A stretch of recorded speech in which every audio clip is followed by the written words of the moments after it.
What's up, guys? Zorberg747 again. Today we are going to look at some of the capture point maps found in Overwatch, starting with Hanamura. So these two wooden doorways right here are the exits to your spawns. And we're just going to go ahead and walk through this first area right here. Against good teams, you're not going to see many good teams press up on this map. You're going to see them stand pretty close to the choke point, maybe push a little bit further, but for the most part they're always going to fall back to the choke point, which I'll show you real quick right here. But just so you know where the health kits are over here, I'm going to walk you through this area. In this building you're going to find a large health kit, and you're also going to find a large health kit by this street sign over here. You're going to find a small health kit in this area to the left hand side. And if you go up these stairs, you go all the way over to the other side of this area, you're going to find another small health kit. So when you go up these stairs, you can either go to this platform right here. This is a great place to stand if you want to take out a sniper that might be on that little ledge right there. Or if you're a tracer who wants to flank the enemy team, you just blink really quickly and you can get to this platform and go that left-hand route. And if you want, you can get in this building, but I would not recommend staying in here too long, because as you can see, there's just not a whole lot of cover for anyone who's trying to snipe or provide cover fire from this angle. You can kind of stand right here, but you'll still be exposed. You can kind of stand back here, but if you stay by that, you don't have nearly as much visibility as if you stand right here. So that's just something to keep in mind. The most effective way that I've found is to snipe, do a few shots, run back here, take cover, get back out, snipe, take a few shots, get back in cover. That way you're not just standing there kind of out in the open, and you're still being able to get off shots to go ahead and help your teammates out.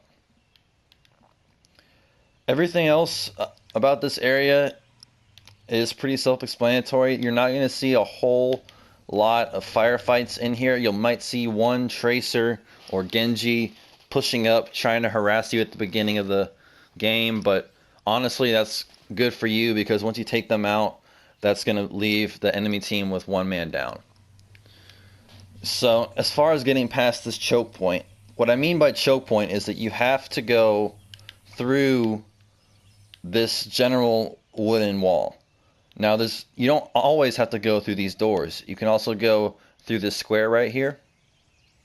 Or what a lot of people don't realize and a lot of people don't use is these two entrances right above the door.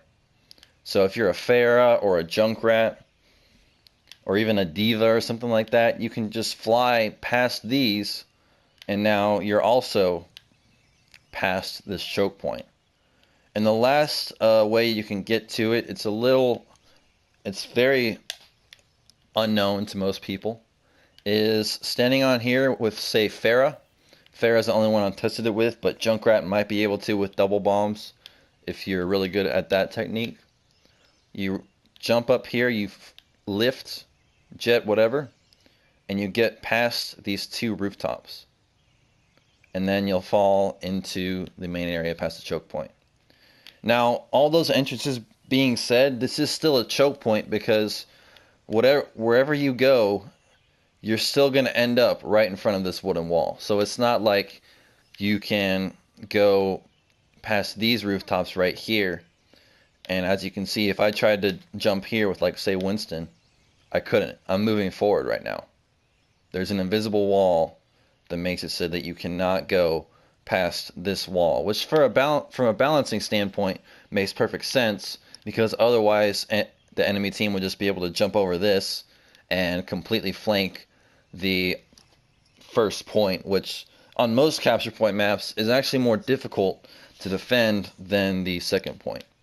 So once you get past this choke point, either by having a good main push through these doors, having one or two people get past them through the upper levels, or having one flanker get past them by the square.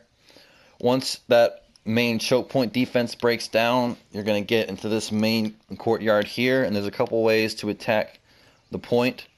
So you can just go forward, get into the main entrance. You want to have most people do that probably. There's this left-hand flanking route, which has a large health pack right there, and you can go up here, go to the left, and you can either get from behind. There's also a small health pack right there. You can jump down and come at it from behind, or you can come at it from the side right here.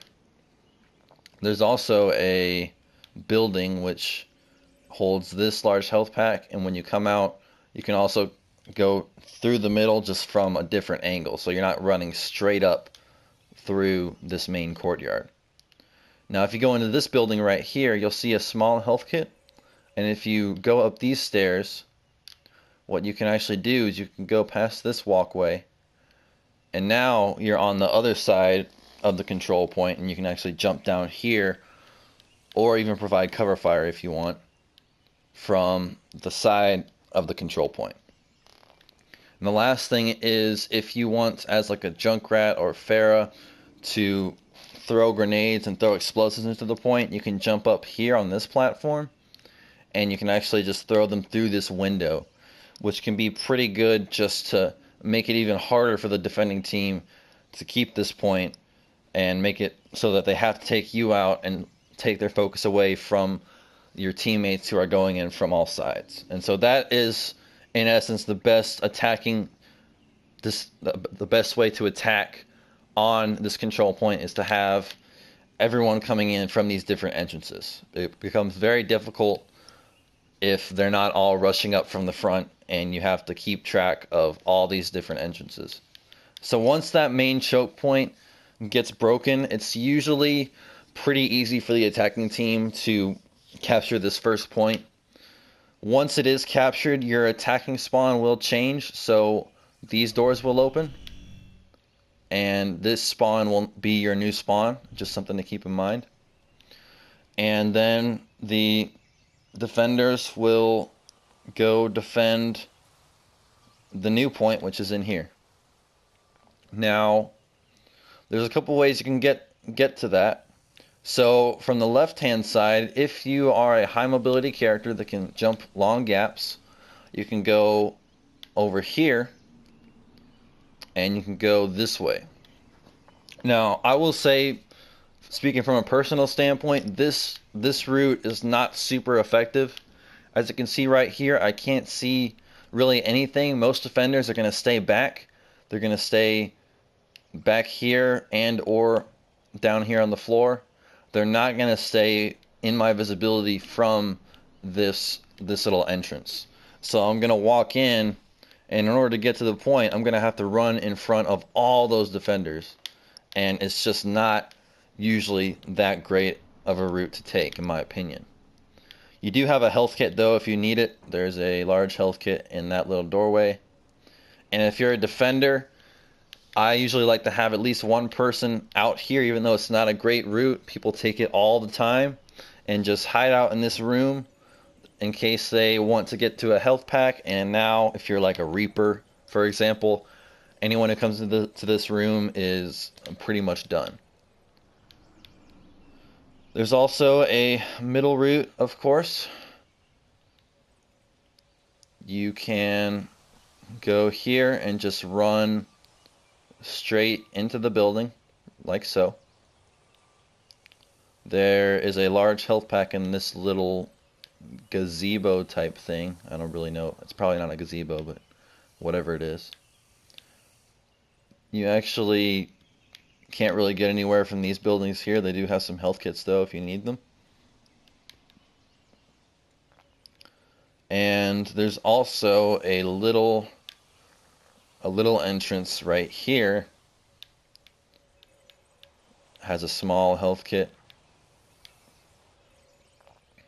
that you can go through to get to the main point. So if you're coming from under the bridge, get to the small health kit, then you can go through this way, and that way you're not running just straight in the open through the middle. just in case they have someone at these two windows trying to snipe people. That way you run under this bridge and you run into this room, and now you are right at the main entrance, but you avoided any snipers that were in those windows. Now the best route for me and for my teams is to go this right hand way. So this right hand way, you go through this little corridor right here. There's a large health kit right before you go in, and now you're up here. And you can do two things from this angle. You can go up into this area, which is really good because it provides an upper level advantage for you versus the defenders. You can rain down grenades, rockets, or even just gunshots from right here and pick some people off. And once you're done with that, you can also just run down the stairs, and now you'll be facing defenders down here. Or you can go right here. You'll be facing all of the defenders, but you might be able to lay down a little bit of sniper fire if you're a Hanzo or a Widowmaker. You might be able to lay down some explosives if you're a Junkrat, just to kind of give your team a little bit of an edge when they're trying to attack this really hard point to attack. You can also get to this little walkway from this area, I forgot to mention. So if you jump over here and you just go up this staircase, you can also get to this little walkway. And when you get into the main entrance, you can actually go to the right and you can go down these stairs, and there will be a large health kit in this little room, a small health kit down here, and you'll be on this lower level so that you can actually get to the point. You'll be actually near the point, so you can just jump right on it, and you'll also be in cover with this small health kit. So as far as defending goes, you want to know where they're going to come from. Like I said before, you usually want to have one person, namely like a Reaper, a Tracer, stay out here and just harass anyone that tries to go this way. You want to have a lot of people standing behind here. That way, if you're getting fired at, there's some cover fire. There's some cover right here. You can provide cover fire from this point, and if someone's on the point, you can quickly jump onto it to contest it. You want to have someone guarding either this staircase in case they come from up there, or even better, have someone up here just so that you don't allow any of the opponents to get up here and start raining explosives down onto your teammates. You can also kind of see people that are coming from this route just in case they